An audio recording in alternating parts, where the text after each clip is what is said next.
तो हेलो दोस्तों, आप सभी का एक बार फिर से स्वागत है हमारे इस यूट्यूब चैनल में। जैसा कि आप सभी को पता है कि ये जो वीडियो सीरीज चल रहा है, जिसमें हम लोग एमटीएस के प्रीवियस ईयर में आने वाले जितने भी जीके जीएस के जितने भी क्वेश्चन है, 25 क्वेश्चन, उसको हम लोग डिस्कशन कर रहे हैं। ठीक है, तो आज अब मैं आपके लिए लेकर आया हूँ 4 मई 2023 का पूछा हुआ जो आखिरी शिफ्ट था, थर्ड शिफ्ट, उसका वीडियो मैं आप सभी के लिए लेकर आया हूँ। इससे पहले फर्स्ट शिफ्ट और सेकेंड शिफ्ट का वीडियो अपलोड हो चुका है, तो आज उसको भी आप जरूर जाकर देख लें। ठीक है, और अगर आप हमारे चैनल पे नए हैं तो चैनल को सब्सक्राइब कर लीजिए। बहुत से लोग सब्सक्राइब कर रहे हैं, बहुत अच्छा लग रहा है कि आप लोग चैनल को सब्सक्राइब करें। ठीक है, वीडियो को लाइक करते रहिएगा। ठीक है, आपका आप अपना प्यार जरूर दिखाते रहिएगा।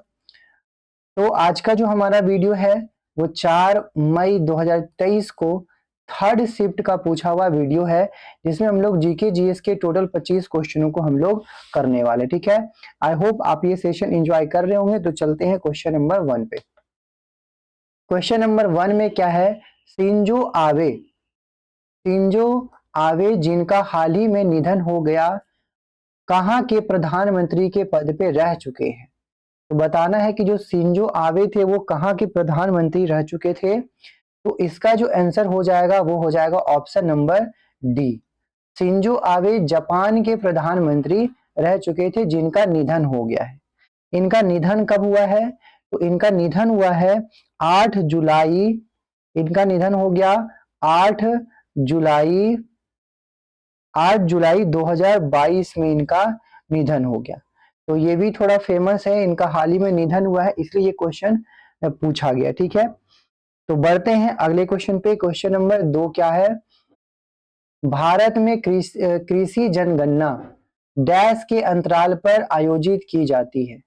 जैसे कि हमारा जो पॉपुलेशन है उसकी भी जनगणना की जाती है, तो उसी अकॉर्डिंग भारत में जो कृषि जनगणना है वो किसके अंतराल पे की जाती है? आपको बताना है कितने वर्षों के अंतराल पे की जाती है, ये बताना है आपको। तो इसका जो आंसर हो जाएगा वो 5 वर्ष। जो कृषि जनगणना है वो 5 वर्ष के अंतराल पे की जाती है, और जो जनसंख्या होता है उसकी जो जनगणना है वो 10 वर्ष के अंतराल पे होती है। ये भी आपको याद रखना है। जनगणना से क्वेश्चन बहुत सारा पूछा है 2023 वाले शिफ्ट में, और हो सकता है कि आने वाले एग्जाम जो एमटीएस का है उसमें बहुत सारे क्वेश्चन पूछे। तो आई होप आप जनगणना का जो बहुत बेसिक तरीके से आप पढ़ रहे होंगे। ठीक है, अगर बात कर ले तो कृषि जनगणना पहली बार कब स्टार्ट हुई थी? तो पहली बार यह स्टार्ट हुई थी, इसका टाइम ड्यूरेशन था पहली बार का 1970 से लेकर के 71 के बीच में पहली बार कृषि जनगणना स्टार्ट हुई थी। ये आपको याद रखना है। तीसरा नंबर क्वेश्चन है, निम्न में से कौन सा प्रसिद्ध उपन्यास भारतीय लेखक आर के नारायण द्वारा लिखी गई है? आर के नारायण बहुत ही फेमस एक राइटर हैं, जिनके द्वारा बहुत सारी उपन्यास लिखी गई है, जिसमें से आपको बताना है कि आर के नारायण का इसमें से इन ऑप्शन में से कौन सा एक लिखी गई उपन्यास में से एक है। तो इसका जो आंसर हो जाएगा वो हो जाएगा सी, द डार्क रूम। आर के नारायण नारायण द्वारा लिखी गई उपन्यास है। अच्छा, अ सुटेबल बॉय ये किसके द्वारा लिखी गई है? तो a suitable boy Vikram Seth के द्वारा लिखी गई है। किसके द्वारा? विक्रम सेठ के द्वारा लिखी गई है ये किताब। ठीक है, अच्छा, हाफ गर्लफ्रेंड ये किसके द्वारा लिखी गई है? इस पे एक मूवी भी बनी है। जो हाफ गर्लफ्रेंड है ये चेतन भगत के द्वारा लिखी गई मूवी है। ये उपन्यास है चेतन भगत। ठीक है, और जो अनअकस्टम अर्थ जो है ये किसके द्वारा लिखी गई है? ये झुप्पा लाहिरी के द्वारा। किसके द्वारा लिखी गई है? ये लिखी गई है झुप्पा लाहिरी, लाहिरी के द्वारा लिखी गई है, झुप्पा लाहिरी के द्वारा लिखी गई है। ये आपको याद रखना है। तो इसका आंसर क्या हो जाएगा? सी, जो आर के नारायण है उनके द्वारा कौन सी लिखी गई है? The dark room.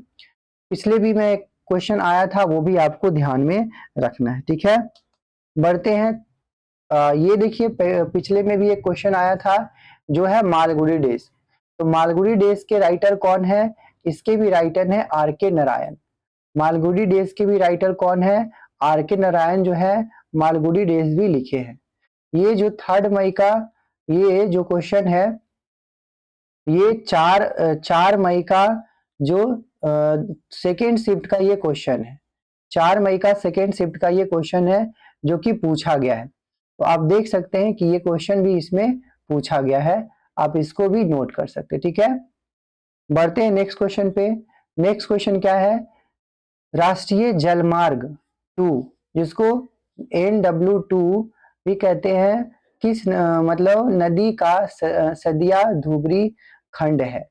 बताना है राष्ट्रीय जलमार्ग किस नदी का सदिया धुबरी धुबरी खंड है। आपको बताना है इसका आंसर क्या हो जाएगा, सदिया धुबरी खंड। तो इसका जो आंसर हो जाएगा वो होगा ए, ब्रह्मपुत्रा नदी का। किसका हो जाएगा, ब्रह्मपुत्रा नदी का। ये आपको याद रखना है। अच्छा, इसका जो बात करें, ये जो नदी है ब्रह्मपुत्रा नदी में असम के सदिया से लेकर के धुबरी तक टोटल 891 किलोमीटर की दूरी में विस्तृत है।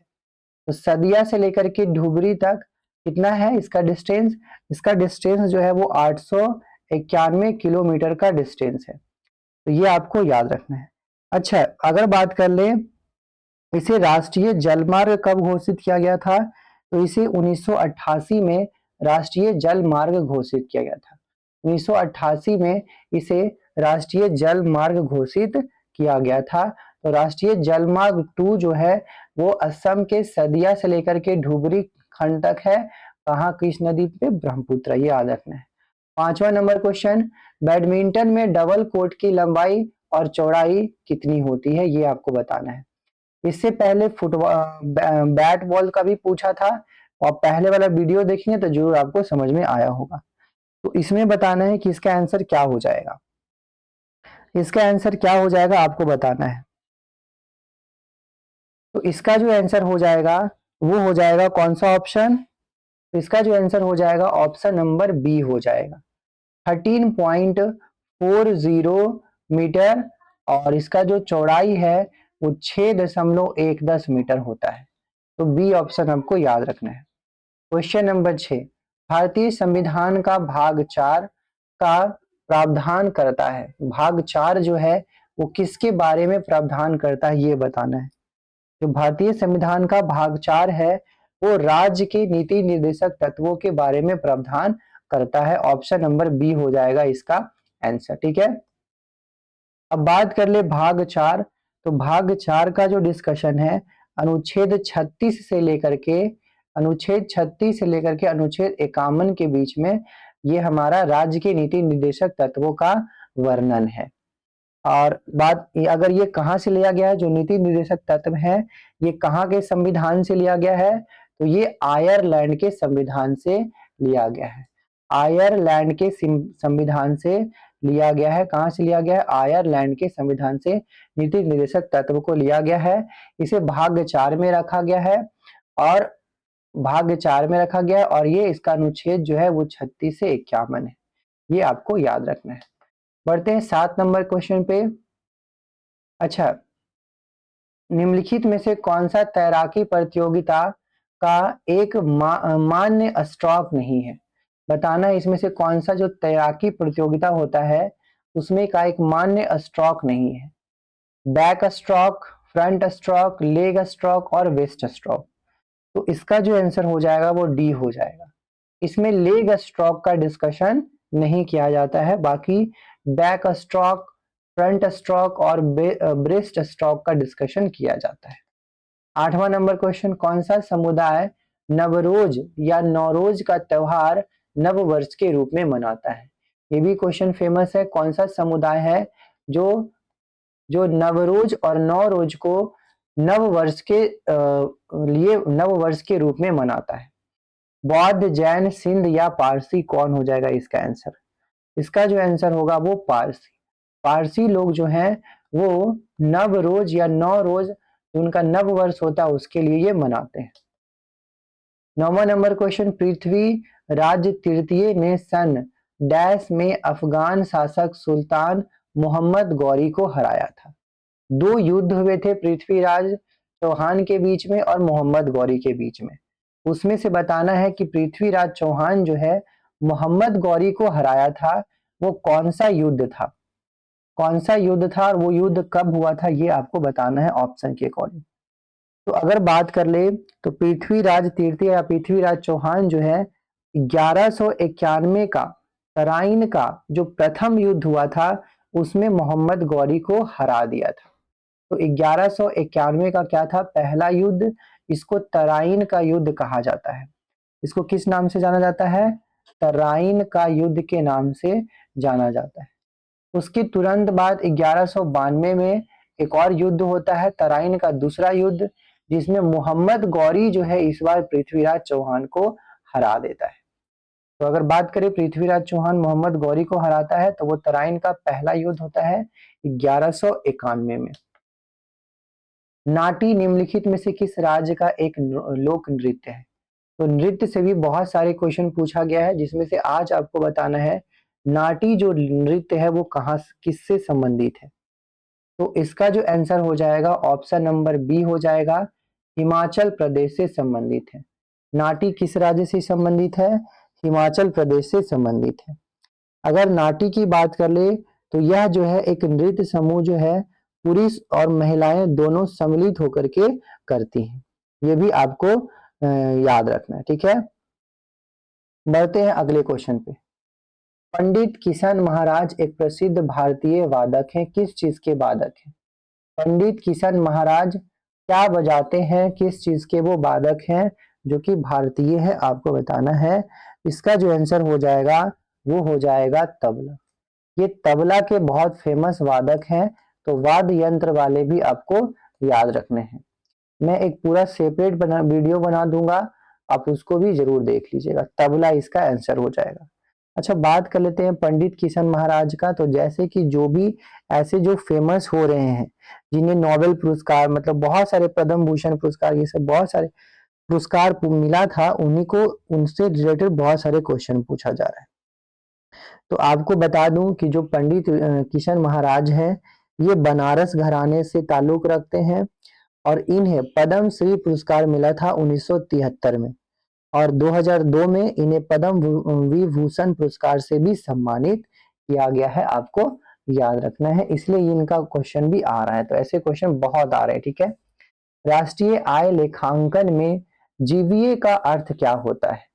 राष्ट्रीय आय लेखांकन में जीवीए का अर्थ क्या होता है, आपको बताना है। तो इसका जो आंसर हो जाएगा वो हो जाएगा सी, ग्रॉस वैल्यू एडेड। ये आपको याद रखना है। 13 नंबर क्वेश्चन, निम्नलिखित में से किस दशक में भारतीय जनसंख्या की वृद्धि दर ऋणात्मक थी? तो दशक यूज हो रहा है, अभी मैंने बताया कि जो जनसंख्या काउंट होता है वो कितने सालों का होता है? 10 सालों का। तो आपको बताना है कि कौन सा ऐसा जनसंख्या वृद्धि दर जिसमें ऋणात्मक रहा, कौन सा दशक में? तो 1911 से 1921 का जो दशक था इसमें जनसंख्या वृद्धि दर ऋणात्मक रहा, आपको याद रखना है। वे जीव जो पादपों द्वारा संश्लेषित भोजन ग्रहण करते हैं उसे क्या कहते हैं? वैसे जीव जो पादप यानी पेड़ पौधे के द्वारा जो संश्लेषित भोजन बनाया गया है उसको वो ग्रहण कर लेते हैं, उसको वो खाते हैं, मतलब अपना भोजन नहीं बनाते हैं, उसको क्या कहते हैं आपको बताना है। तो इसका जो आंसर हो जाएगा वो हो जाएगा ए, उसको हम लोग विषम पोषी कहते हैं। क्या कहते हैं? विषम पोषी कहते हैं। तो ये भी आपको याद रखना है। अच्छा, अगर बात कर लें ऐसा इसको ये ऐसा करता क्यों है, क्यों ये अपना भोजन नहीं बनाता है? तो जो विषम पोषी पौधे होते हैं, जो भी होते हैं, ये अपना भोजन नहीं बनाते हैं क्योंकि इनके अंदर क्लोरोफिल की उपस्थिति नहीं होता है, इसलिए अपना ये स्वयं भोजन संश्लेषित नहीं कर पाते हैं, ठीक है। और अपने भोजन के लिए पूरे रूप से ये दूसरे पे आश्रित रहते हैं, दूसरे जीवों पे ये निर्भर रहते हैं। और एक और होता है स्वपोषी, जो अपना भोजन स्वयं बनाए उसको बोलते हैं स्वपोषी। और प्रकाशपोषी जो प्रकाश से अपना भोजन बनाए, और मृत्यजीवी जो मरे हुए जीव जंतुओं को खाकर अपना जीवन चलाए उसे बोलते हैं, ठीक है। बढ़ते हैं 15 नंबर पे, लोहे पर जिंक की परत चढ़ने की प्रक्रिया कहलाती है। ये क्वेश्चन आई थिंक 2 मई के भी शिफ्ट में भी पूछा गया था। लोहे पर जिंक की परत चढ़ती है उसको क्या कहते हैं? वहां पे मैंने बताया था इसको यसद लेपन या फिर गैल्वेनीकरण कहते हैं। क्या कहते हैं? गैल्वेनीकरण कहा जाता है, यसद लेपन कहा जाता है इसका हो जाएगा ऑप्शन नंबर बी। अच्छा, इसमें होता क्या है, तो जिंक की परत चढ़ता है तो इसलिए इसको गैल्वेनीकरण कहते हैं, यसद लेपन। इसमें होता क्या है कि लोहे को जंग लगने से, रस्टिंग से बचाने के लिए ये प्रोसेस को यूज किया जाता है ताकि इसमें जंग ना लगे। 16 नंबर क्वेश्चन, वायसराय करजन ने किस वर्ष में बंगाल का विभाजन किया था? तो बंगाल विभाजन भी बहुत फेमस है, 1905 में बंगाल विभाजन किया गया था। ये भी याद रखना है कौन किया था, तो वायसराय करजन के द्वारा किया गया था बंगाल का विभाजन। तो बंगाल को दो भागों में विभाजित कर दिया गया था। जो पहला भाग था जिसमें पूर्वी बंगाल और असम आते थे, जबकि जो दूसरा भाग था उसमें पश्चिमी बंगाल, बिहार और उड़ीसा, ये तीन राज्य आते थे। तो आपको ये सभी चीजें भी याद रखना है। 17 नंबर क्वेश्चन, पश्चिम बंगाल में स्थानीय तूफानों को कहा जाता है, क्या कहा जाता है? जो पश्चिम बंगाल में चलने वाली स्थानीय तूफानें होती हैं उसको क्या कहते हैं? तो उसका जो आंसर है ये हो जाएगा इसका बी, काल बैसाखी। क्या कहा जाता है इसको? काल बैसाखी कहा जाता है। जो पश्चिम बंगाल में चलने वाली स्थानीय तूफानें होते हैं उसे हम लोग काल बैसाखी कहते हैं। अच्छा, जो लू है, ये लू कहाँ पे चलने वाली होती हैं? तो उत्तर भारत या उत्तर पश्चिमी भारत में चलने वाली हवाएं होती है उसको लू कहते हैं, जो कि ज्यादातर दिल्ली, उत्तर प्रदेश और बिहार वाले राज्यों में देखने को मिलता है। बात कर ले यहाँ पे आम्र वर्षा। आम्र वर्षा क्या होता है कि केरल वाले राज्यों में, यानी कि दक्षिणी भारत वाले राज्यों में आमों के सीजन में एक वर्षा होती है जिससे आम के लिए ये बहुत ज्यादा लाभदायक होता है, वहां पे ये होती है। तो ये केरल या दक्षिण भारत हो जाएगा। आपको बताना है कि चिनूक कहाँ की चलने वाली हवाएं हैं, कमेंट में करके आपको बताना है, ठीक है। 2011 की जनगणना के अनुसार भारत की कुल जनसंख्या की दृष्टि से उत्तर प्रदेश किस स्थान पे है? तो अगर 2011 की जनगणना की बात कर ले तो इसमें सबसे पहला नंबर पे उत्तर प्रदेश है। सबसे ज्यादा जनसंख्या वाला राज्य कौन है? उत्तर प्रदेश है। बात कर लेते हैं कि दूसरे नंबर पे जनसंख्या वाला राज्य कौन है? तो दूसरे नंबर पे जनसंख्या वाला राज्य जो है वो है महाराष्ट्र। तीसरे नंबर पे बिहार आता है और चौथे नंबर पे आता है पश्चिम बंगाल। तो ये भी आपको याद रखना है। पहले नंबर पे उत्तर प्रदेश, दूसरे नंबर पे महाराष्ट्र, तीसरे नंबर पे बिहार और चौथे नंबर पे पश्चिम बंगाल आता है, ठीक है। 19 नंबर क्वेश्चन, समृद्धि 2022-23 ये योजना जो है उसके तहत कितनों वर्षों के लिए योजना लंबित करके केवल मूल राशि का भुगतान कर सकेगा? तो इसका आंसर क्या होगा आपको बताना है। इसका हो जाएगा ऑप्शन नंबर सी, 5 वर्ष के लिए, ठीक है। एक बार आप इसको अच्छे से पढ़ लीजिएगा। निम्नलिखित में से क्या कोशिका के 3 मुख्य भागों में से एक नहीं है? 20 नंबर क्वेश्चन, इनमें से कौन सा कोशिका का भाग नहीं है? केंद्रक कोशिका का भाग होता है, कोशिका झिल्ली भी होता है, कोशिका द्रव्य भी होता है, जबकि रिक्तिका जो है ये कोशिका का भाग नहीं होता है। ऑप्शन नंबर सी हो जाएगा इसका आंसर। 21 नंबर क्वेश्चन है, निम्नलिखित अधिनियमों में से किस अधिनियम ने भारत में ब्रिटिश सरकार और ईस्ट इंडिया कंपनी द्वारा नियंत्रित को दोहरी व्यवस्था स्थापित किया? तो भारत में दोहरी व्यवस्था स्थापित हुआ था पिट्स इंडिया एक्ट के तहत। और पिट्स इंडिया एक्ट आया क्या था, कब था? 1784 में। तो इसका आंसर जो होगा वो हो जाएगा बी। पिट्स इंडिया एक्ट के तहत भारत में जो दोहरी व्यवस्था स्थापित की गई थी। इसमें हुआ क्या था, इसमें जो ब्रिटिश सरकार और ईस्ट इंडिया कंपनी था ये मिल करके दोहरी व्यवस्था का स्थापित किया था, जिसमें से जो ब्रिटिश सरकार थी, ब्रिटिश कंपनी थी, वो कंपनी के मामलों में और जो भारतीय प्रशासन था उसके मामलों में ये है जो इस पिट्स इंडिया एक्ट के तहत पूरा अधिकार कर चुका था। और इसने भारत में जो भारतीय जो मामले चल रहे थे उसके देख रेख के लिए बोर्ड ऑफ कंट्रोल का भी गठन कर दिया गया था। तो इसका जो आंसर हो जाएगा वो हो जाएगा पिट्स इंडिया एक्ट, जो कि 1784 में लाया गया था। तो ये आपको याद रखना है इतने सारे पॉइंट। 22 नंबर क्वेश्चन, जो बल पृथ्वी की सतह पर उत्पन्न होती है उन्हें कहते हैं अंतर्जनित बल, पारंपरिक बल, घर्षण बल या बाह्यजनित? इसका जो आंसर हो जाएगा ये हो जाएगा बाह्यजनिक बल। जो पृथ्वी के सतह पर होते हैं उस बल को बाह्यजनिक बोलते हैं और पृथ्वी के अंदर जो होते हैं उसको अंतर्जनित बोलते हैं। ये पहले शिफ्ट में पूछा था अंतर्जनित वाला, जैसे भूकंप ये सब किस में आते हैं, अंतर्जनित में आते हैं। बढ़ते हैं 23 नंबर क्वेश्चन पे। वज्जी महाजनपद की राजधानी क्या थी? तो महाजनपद में बताना है कि जो वज्जी महाजनपद था उसकी राजधानी क्या है, ये आपको बताना है। तो इसका जो आंसर हो जाएगा वो ऑप्शन नंबर डी हो जाएगा, वज्जी की राजधानी था वैशाली। हस्तिनापुर किसकी राजधानी था? तो प्रमुख 4 महाजनपद हुए, इसमें जो हस्तिनापुर है वो कुरु का क्या था, कुरु का राजधानी था। हस्तिनापुर और इंद्रप्रस्थ जो जो हस्तिनापुर है वो किसकी राजधानी था, कुरु महाजनपद का राजधानी था। और हस्तिनापुर और इंद्रप्रस्थ भी यहाँ पे था, ठीक है। और उज्जैन किसका था, उज्जैन जो था वो अवंती का राजधानी था उज्जैन। अवंती का राजधानी क्या था, उज्जैन। और राजगिरी किसका था, मगध जो महाजनपद था उसका कहाँ है राजधानी, राजगिरी। तो ये सभी चीजें भी आपको याद रखना है। वैशाली वज्जी का कहाँ था, वैशाली। उज्जैन का अवंती, और मगध का राजगिरी, और कुरु का हस्तिनापुर या फिर इंद्रप्रस्थ भी होता है। 24 नंबर क्वेश्चन, मल्लिका साराभाई को वर्ष 2011 में भारतीय सरकार द्वारा प्रतिष्ठित किस पुरस्कार से सम्मानित किया गया?